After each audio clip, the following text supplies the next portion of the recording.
Pour installer Skype sur son ordinateur, il faut d'abord le télécharger depuis Internet. Rendez-vous donc dans Safari, sur le site web de skype.com. www.skype.com. C'est le site internet officiel de l'application. Vous arrivez maintenant sur la page du logiciel et il suffit maintenant de cliquer sur le bouton télécharger Skype pour Mac, si je suis sur Mac, pour Windows si vous êtes sur Windows, pour déclencher le téléchargement. L'installation se fait en 3 étapes. On enregistre le fichier sur notre ordinateur, ce qu'on vient de faire en téléchargeant. Ensuite, on ouvre, on double-clique sur l'icône du fichier téléchargé, qui est une archive, pour ouvrir sa fenêtre et glisser l'icône de Skype dans le dossier d'application. Et troisième étape, on ouvre le logiciel en double-cliquant sur son icône dans le dossier application. Démonstration. Je peux quitter Safari. Je me rends ensuite dans le dossier des téléchargements de mon ordinateur. Vous savez bien sûr où il se trouve. J'ouvre donc une nouvelle fenêtre du Finder. Je me rends dans le dossier téléchargement.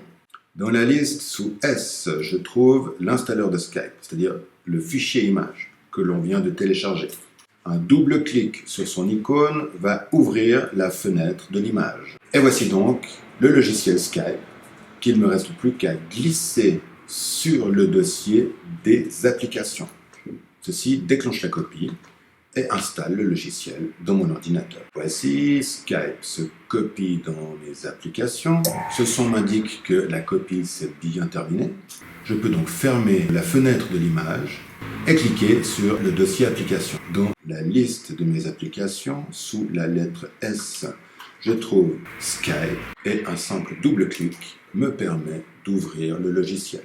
Puisque c'est la première fois que nous ouvrons ce logiciel, mon ordinateur m'avertit que ce fichier a été téléchargé par Internet, que potentiellement il représente un danger pour ma machine, mais vu que je sais ce que je fais, je peux simplement dire « Ouvrir le fichier ».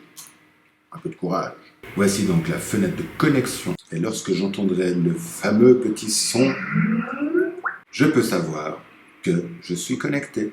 L'étape suivante maintenant, c'est de créer son compte utilisateur. Sur cette image, je suis déjà connecté parce que je suis déjà un utilisateur de Skype. Je vais donc vous montrer comment créer votre propre compte. À tout à l'heure.